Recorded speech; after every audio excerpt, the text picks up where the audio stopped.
भारत के सभी राज्यों की खबर SNS न्यूज चैनल पर, खबर जो आपको रखे सबसे आगे। नमस्कार, मैं विशाल पटेल, खबर SNS टीवी में एक बार फिर से आपका स्वागत है।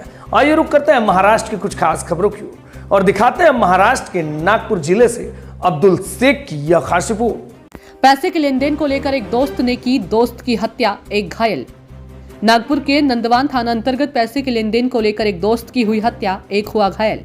मृतक का नाम नीरज शंकर भोयर और आरोपी विलास उर्फ मटर रामकृष्ण वानखेड़े हिरवी नगर के रहने वाले दोस्त थे और घायल विशाल भगवान जी राउत क्वेटा कॉलोनी का है। पैसा मांगने पर हुआ था विवाद, आपस में हाथापाई हुई जिसमें एक दोस्त की हत्या हो गई। घायल की हालत गंभीर बताई जा रही है। आरोपी को पुलिस हिरासत में लेकर आगे की जांच में जुटी। अब्दुल शेख की रिपोर्ट। अदब, नमस्कार, सत श्री अकाल। नागपुर से मैं अब्दुल शेख और आप देख रहे हैं SNS टीवी न्यूज। साथियों, हम आपको एक खबर जो बताने वाले हैं, खबर ऐसी कि आपका दिल दहल जाएगा। नागपुर के नंदनवन एरिया के अंदर एक साथ में जो ट्रिपल मर्डर हुआ है कल और आज सुबह, ये सुनकर आपके रोंगटे खड़े हो जाएंगे। अभी हमने यहाँ के नंदनवन थाने के जो नए PI है उनसे हमने इस बारे में डिटेल जानने की कोशिश की और उन्होंने सारी चीजें हमें बताया है। तो देखिए वो डिटेल क्या है और मर्डर कैसे हुए। इसी तरह हमारे साथ बने रहिए और देखते रहिए SNS टीवी न्यूज के साथ में अब्दुल शेख की रिपोर्ट, नागपुर।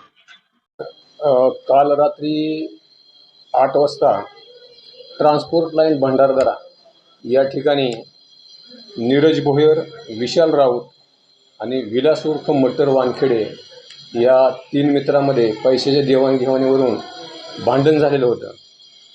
त्यानंतर हे तिघेजण देशपांडे लेआउट या ठिकाणी आले आणि देशपांडे लेआउट या ठिकाणी पुन्हा आरोपी विलास वानखेडे आणि त्याचे काही साथीदार यांनी नीरज भोयर आणि विशाल राऊत यांना फरशीने आणि धारदार हत्याराने वार करून गंभीर जखमी केले।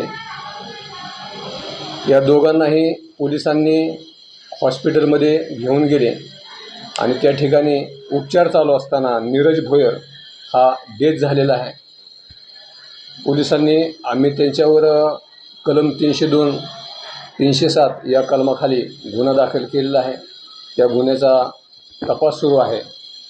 या गुन्ह्याच्या तपासामध्ये विलास वानखेडे यास आम्ही आता ताब्यामध्ये घेतलेला आहे आणि त्याच्याकडून इतर आरोपींची माहिती प्राप्त करून पुढील कारवाई आम्ही चालू केलेली आहे।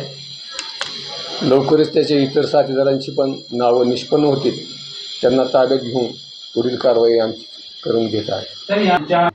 बरोबर आहे, या प्रकरणामध्ये जो आरोपी विलास वानखेडे यास आम्ही ताब्यात घेतलेला आहे त्याचे काय गुन्हेगारी रेकॉर्ड आहे पूर्वीचे।